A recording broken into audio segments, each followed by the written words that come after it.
घरों में जो तोहरे लटकाए जाते हैं जिस पे कुरान करीम की आयत या सूरतें लिखी होती हैं। हमारे एक दोस्त हैं शफीक साहब मुंबई में, उन्होंने एक कारोबार आगाज़ किया है और उनकी अपनी एक डिज़ाइनिंग कंपनी भी है। वो हमारे चैनल के लिए भी लोगो इंशाल्लाह बनाकर हमें देंगे और हमारे साथ ताउन भी करते हैं। ये देखिए खूबसूरत एक तोगरा, उन्होंने 3 तोगरे हैं और कुरान करीम की सूरह इखलास, मुअव्वज़तैन इस पर लिखी हुई है। कुल हुवल्लाह, कुल अऊज़ु बिरब्बिल फलक, कुल अऊज़ु बिरब्बिन नास। इस के बारे में जानना चाहते हैं कि आया इस तरह का कारोबार करना दुरुस्त है या नहीं। दोस्तों, भाइयों और बहनों, आप देख रहे हैं नू टीवी जद्दा और मैं हूँ आपका दोस्त, आपका होस्ट मोहम्मद आकिल, जद्दा से ममलकत सऊदी अरब। मैं इससे पहले कि आपकी खिदमत में इस सवाल का जवाब मुफ्ती आज़म समाहत शेख अब्दुल बिन बाज से पूछा गया कि आप कुरान करीम की आयत को घरों में लटकाने के बारे में क्या हुक्म है, तो ये एक सेपरेट हुक्म है। इससे मिलता जुलता जो दूसरा सवाल है वो ये कि कुरान करीम को लिख कर उसको बेचना कैसा है।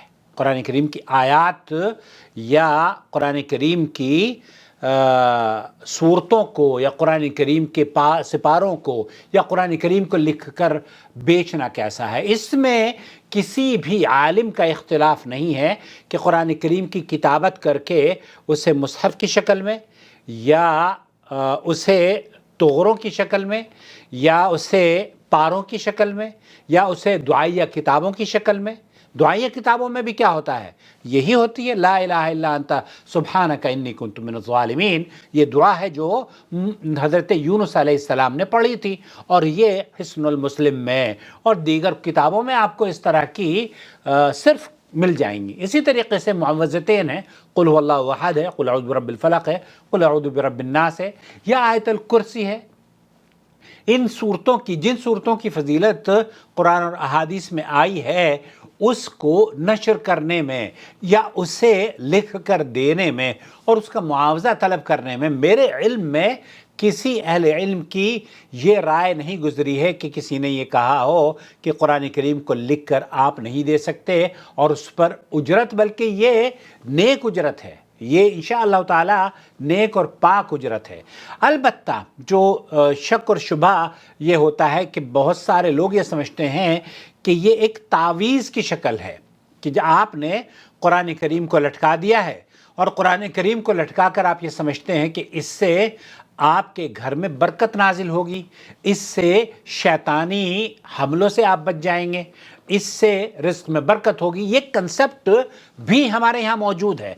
बल्कि अगर मैं कहूँ तो मुझे इजाज़त दीजिए, मेरी दावत थी और मैं उनका नाम नहीं लूँगा, बड़े मशहूर आलिम दीन के बेटे पोते पोतियाँ, उनके घर में जब मैं गया तो वहाँ हुर्फ़ मुक़त्तआत आपने देखा होगा, हा मीम अलिफ ता सीन मीम, इस तरह से जो हुर्फ़ मुक़त्तआत है ना, यासीन ताहा, ये लिखा होता है और उसमें लिखा होता है कि इसको जो देख लेता है, इसको देखने से आपकी दिल की मुरादें पूरी हो जाएंगी, कारोबार में बरकत हो जाएगी वगैरह वगैरह, घर महफूज रहेगा। हालांकि घर शिर्क से भरा हुआ होता है, लेकिन उसके बावजूद भी ये ढोंग रचा जाता है कि जनाब इन हुर्फ़ मुक़त्तआत को देखने से बहुत सारी रिस्क में फरवानी आ जाएगी वगैरह वगैरह। तो ये कबीह शक्ल है उन तुगरों की कि आप इन तुगरों को देखने से आपकी ज़िंदगी में कोई तब्दीली नहीं आएगी, देखने से, जब तक कि आप उन पर अमल नहीं करेंगे। कुरान करीम की आयत अगर आपने लिख कर लटका ली हैं गले में, उससे कोई फ़ायदा आपको नहीं होगा। कुरान करीम तो आपके दिल में भी मौजूद है, लेकिन तावीज़ गंडे जो लटकाता है, मन तअल्लक़ तमीमतन फ़क़द अशरक, अल्लाह के रसूल सल्लल्लाहु अलैहि वसल्लम की हदीस है, ये तो शिरकी अमल है कोई तावीज़ गंडे अगर लटकाता है। अलबत्ता कुरान करीम के तोहरे लटकाने के सिलसिले में मुफ्ती ममलकत सऊदी अरब क्या फरमाते हैं? कुरान करीम की आयत को फ्रेम करके लटकाना ड्राइंग रूम्स, ऑफिसेस में, इसका क्या हुक्म है? اور ایسی جگہوں پر بھی کہ آپ گھڑیوں میں لکھا ہوتا ہے اللہ کا نام لکھا ہوتا ہے، انگوٹھیوں پر لکھا ہوتا ہے، تحفے تحائف میں لکھ دیتے ہیں لوگ. اما تعلیق الآیات فی المکاتب والمجالس فلا حرج فی. تو شیخ بن باز مفتی مملکت سعودی عرب یہ فرما رہے ہیں کہ اس میں تو کوئی حرج نہیں ہے. آپ اگر مکاتب اور مجالس میں، جو جیسے کہ ڈرائنگ روم ہے، میری پشت پر بھی آپ دیکھتے ہیں کہ توغرا لگا ہوا ہے، فلا حرج فيه اذا كان لقصد القراء والانتفاع بها. جب آپ اس سے یہ مقصد لیتے ہوں کہ آپ اس کو پڑھ کر قرآن کریم کی جو آپ نے دیکھا نا شفیق بھائی، اب آدمی گزر رہا ہے وہاں سے اور آپ کے توغرے وہاں پر لٹکے ہوئے ہیں، جو کوئی حرج نہیں ہے اگر سورہ فاتحہ یا قل اعوذ برب الفلق اور قل اعوذ برب الناس یا قل اعوذ برب قل هو اللہ احد اگر کوئی پڑھ لیتا ہے تو قرآن کریم کے پڑھنے میں اجر کی بشارت، اجر کی خوشخبری دی ہے.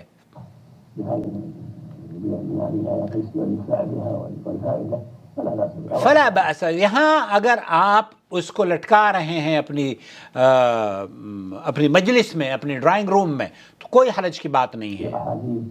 اور تعلیق الاحادیث، تعلیق احادیث یعنی کہ حدیث نبی کریم صلی اللہ علیہ وسلم کی لکھ کر آپ نے لٹکا لی ہے، اور کلمات طیبہ و اشعار طیبہ لا بس. بہت سارے لوگ بہت خوبصورت اشعار بھی لکھے ہوتے ہیں، بلکہ ہندوستان میں ایک جگہ گیا، ایک ہندو کی دکان میں کناٹ پلیس میں، تو وہ جناب اس نے علامہ اقبال کے چند اشعار لکھ کر لٹکائے ہوئے تھے اردو زبان میں، حالانکہ اس کو پتہ نہیں تھا. میں نے اس کو پڑھ کر بتایا، بچیوں نے اس کو پڑھ کر بتایا. تو شیخ بن باز یہ کہہ رہے ہیں کہ آپ حدیث بھی لکھ کر لٹکا سکتے ہیں، اشعار جو شعر و شاعری ہے، اچھے الفاظ یا منتخب اقوال ہیں، اقوال زرعی ہیں، تو اس طرح کی باتیں جو منفعت پر مبنی ہوں، جس سے امت مسلمہ علم حاصل کرے یا ان کو فائدہ ہو، کوئی حرج کی بات نہیں ہے. لیکن بہت سارے لوگ گھڑیوں میں لکھوا رہے ہیں، قلم پہ لکھوا رہے ہیں، انگوٹھیوں میں لکھوا رہے ہیں، تحفے تحائف میں لکھوا رہے ہیں، تو یہ غلطی ہے، یہ ایسا نہیں کرنا چاہیے. یہاں بعض مرتبہ آپ اس انگوٹھی کو، اس پین کو، اس گھڑی کو یا تحفے تحائف کو کوڑے میں ڈال دیتے ہیں، یہ ان آیات کی شائع نشان نہیں ہے. فلا ينبغي ان يكون. پھر ایسی صورت میں آپ کو قرآن کریم کی عزت اور تکریم کرنی چاہیے. ہاں، پھر ایسی صورت میں زیب و زینت کی اختیار کرنے کے لیے آپ اس کو زیورات پر لکھواتی ہیں، پھر یہ خطرناک پہلو ہے. ولكن اذا كان المعلق في الجدار على الجدار في المكتب گھر میں، دیواروں پر یا مجالس میں، اور آیات اور احادیث اگر اس میں لکھی ہوئی ہیں، فاشعار طیبہ لا بأس بها. تو شیخ بن باز یہ کہہ رہے ہیں اگر اس طرح کی خوبصورت باتیں آپ اپنے گھروں میں لٹکاتے ہیں، مجالس میں، ڈرائنگ روم وغیرہ میں، تو انشاءاللہ تعالی اس کا احترام کیجئے، اور لٹکانے میں بإذن اللہ تعالی کوئی قباحت معلوم نہیں ہوتی. تو مجھے شفیق بھائی جو لگتا ہے کہ قرآن کی اس آپ کے سوال کے دو پہلو ہیں. ایک تو یہ کہ قرآن کریم کو لکھ کر فروخت کرنا، اس کے بارے میں تو کسی بھی اہل علم نے اختلاف نہیں کیا ہے کہ آپ قرآن کریم کو لکھ کر نہیں دے سکتے. البتہ لکھ کر آپ دے رہے ہیں، چاہے وہ آیات کتاب کی شکل میں ہوں، یا پھر آپ تغرے کی شکل میں ہوں، سپاروں کی شکل میں ہوں، یا دعائیہ کلمات کی شکل میں ہوں، تو کوئی حرج نہیں ہے، وہ آپ کی محنت ہے. البتہ اگر کوئی لٹکاتا ہے ان تغروں کو، تو شیخ ابن باز یہ کہہ رہے ہیں کہ اما تعلیق الآیات فی المکاتب والمجالس فلا حرج فیہ اذا کان لقصد القراء والانتفاع بها. تو کوئی حرج کی انشاءاللہ تعالی بات معلوم نہیں دیتی. اللہ تعالی آپ کو برکت دے، اور خوبصورت تغرا ایک بنا کے مجھے بھیجیں تاکہ میں یہ جو میرے پشت پر تغرا لگا ہوا ہے उसको मैं कभी कभार बदल कर आपका तोगरा यूज़ करूँ। शुक्रिया। अस्सलाम वालेकुम वरहमतुल्लाहि वबरकातुहू। आपने अगर अपनी चैनल को सब्सक्राइब नहीं किया तो सब्सक्राइब कर लीजिए, देर किस बात की है। अल्लाहु वलियुल्लज़ीन आमनू युख़रिजुहुम मिनज़्ज़ुलुमाति इलन्नूर वल्लज़ीन कफ़रू औलियाउहुमुत्ताग़ूत युख़रिजूनहुम मिनन्नूरि इलज़्ज़ुलुमात उलाइक